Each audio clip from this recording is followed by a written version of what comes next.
Welcome back to the final section of Chapter 9, everybody, and today we're going to be looking at the way communication flows. Particularly, we're going to be taking a look at upward and downward, horizontal and diagonal communication. If you haven't realized it before, we have evolved in the way that we talk and communicate with each other in businesses.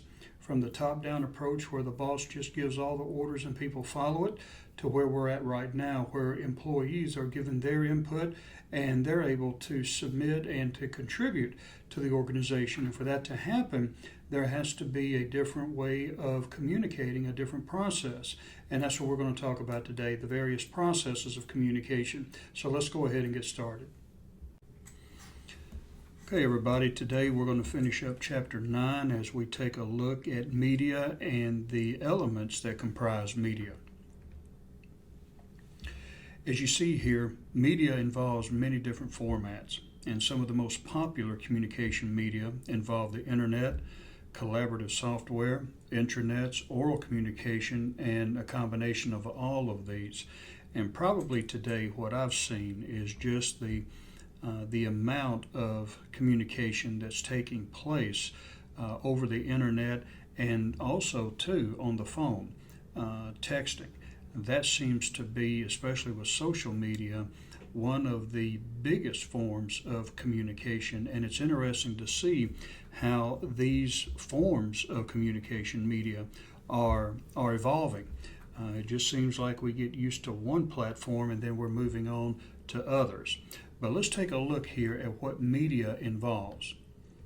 Now, media, when it comes to the richness of media, what we're talking about is the ability of media to carry nonverbal cues, provide rapid feedback, convey personality, and support natural language use. Now, no matter what format you decide to use, if it's going to be rich, that means if it's going to have all of the elements that are going to produce an effective communication endeavor, they need to involve or have richness to it. Now, richness depends on, as you see here, four things. Interactivity. That means that you can send a message but also receive feedback to make sure that that message was received the way that it was intended. Also, the ability to transmit multiple cues, such as physical presence, maybe voice inflection, nonverbal cues, and pictures. So we can, in a presentation, for instance, you don't want to just lecture and stand there. You want to be able to stimulate the person intellectually, cognitively, emotionally, and you can do that using nonverbal cues, voice inflection, pictures. I remember watching one time a TV evangelist who was preaching, and he was using some of these verbal cues that many people who are successful communicators use. He would speed up the rate of delivery, and then he would change the volume of his delivery, the rate of delivery, and these people were just whipped up into a frenzy. And he gave a good example of it because during his sermon he started preaching, and then he said something that sounded like gibberish. He said, "And Jesus got a cheeseburger." And I'm going, what in the world did he just say? He said, "Now, can I get an amen?" And people were saying amen. And he said, "Let me repeat that." And Jesus got a cheeseburger. And I'm going, what in the world is he saying? These people are just gravitating towards him, and they're eating out of the palm of his hand. And they were crying and jumping up and down. And he said, "Y'all sit down." He said, "Folks, you need to be quiet and listen to me." He said, "This is how easy it is to manipulate you." He said, "All I said was Jesus ate a cheeseburger, and you people fell for it hook, line, and sinker." He was demonstrating how easy it is to influence the people just by using certain cues and certain tactics in verbal communication. But you can also do that with pictures. You can have a flag, and it's amazing how a lot of times speeches, people will have symbols and flags and pictures to enhance the speech because they're listening to you, but they're also looking at those pictures that elicit some type of emotion. Language variety. for conveying a broad set of concepts and ideas. So, varying your language. Personal focus, or the degree to which it allows the expression of emotions and other social cues. Again, if you can connect to a person, if you can, as we say, touch their heartstrings, then you have that person. This is why people in these types of vocations, whether it's a TV evangelist or whether it's a motivational speaker or whatever, if they can touch you, if they can relate to you, then chances are you're going to listen and you're going to follow or you're going to buy from that person. So having a personal focus is also important. Now, Table 9.4 just gives you some examples of the varying types of media and how rich it may be or how low in richness it may be. And I'll just let you guys take a look at that. You see here writing has low richness as far as being able to satisfy all of those four factors, where face-to-face video conferences may have a higher degree of richness than some of the other types of formats that you use. Now, organizational communication is the exchange of information among two or more individuals or groups in an organization that creates a common basis of understanding and feeling. Think about how your organization communicates. Whether it's at church or whether it's in business, you have a way of exchanging ideas and information within and between and among those in that organization. Now, it can be formal or informal. I know some pastors who have a rigid structure. You can't just walk in there and talk to them. You have to have an appointment. My door's open. Anybody wants to walk in or out, that's fine. I don't really set any standard, but I'm at a small church. The size of the church probably dictates what the pastor can do. So I'm not by any means slamming pastors for having a set of rules for communicating.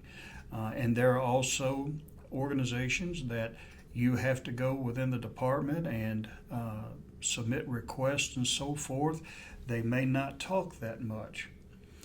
So it can be formal or informal. Also, the communication can be downward or upward. It can be horizontal or diagonal. And we're going to talk about those here in the next slide.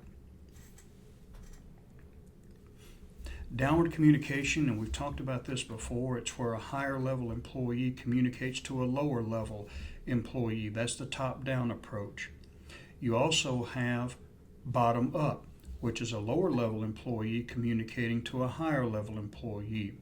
Now, historically, as I've mentioned earlier, the normal way of communicating in a traditional business was downward. You received memos or mandates or newsletters or whatever, and the CEO or those in higher authority would tell everybody below them what they would do and how they would do it and so forth. Today, we do encourage lower level employees communicating to higher level employees. In fact, I argue that unless they're talking to upper management really doesn't know what's going on. Not to the extent that the lower level employees do, because they're there at ground level. They're there interacting with not only people within the organization, but they're also more apt to be mingling with the environment outside the organization. So they come with a richness that you need to leverage in your organization. Horizontal, it's talking to people at the same level in the organization. If you're a director and you speak to another director in another department, that would be horizontal. Diagonal is where employees communicate across departments and levels, and that's what we encourage also, not just two-way communication, but we want departments communicating with each other. And then formal, as you see, it's organization-sanctioned communications. It's official, and it's less lax, you are, it's more official, I guess is the best way of saying it. And then informal, where you just talk normally. The style of communication, the procedure for communication, and so forth. There's no real protocol. You just have an ease about the environment, and you can speak what's on your mind. Now, this just gives you figure 9.3, an idea of what we're talking about. Upward communication, as you see, is just going up from the lowest to the top. Downward communication, as you can see here, is just going down from the top to the lower levels. Horizontal, you're talking across to each other. And then diagonal, you can go upward or you can go downward. It goes both ways. So you can communicate across organizations. Now you see, and this is what we encourage in learning organizations. And if you take me for that course, you'll see that communication is critical for learning organizations to evolve and to be successful. And what do I mean by learning organizations? Learning organizations are those organizations that leverage the talent of the people. They invest in the people. They're concerned about the employees and their development. Now, I'm not talking about training. Training is just showing you how to do a job, and that's it. Development means that we're taking you from the bottom and we're grooming you and mentoring you, and we're encouraging you to take on positions of greater responsibility. And that adds more value to that organization. And for the employee, creativity, innovation is encouraged, but they have to feel like their input, their ideas matter to the organization.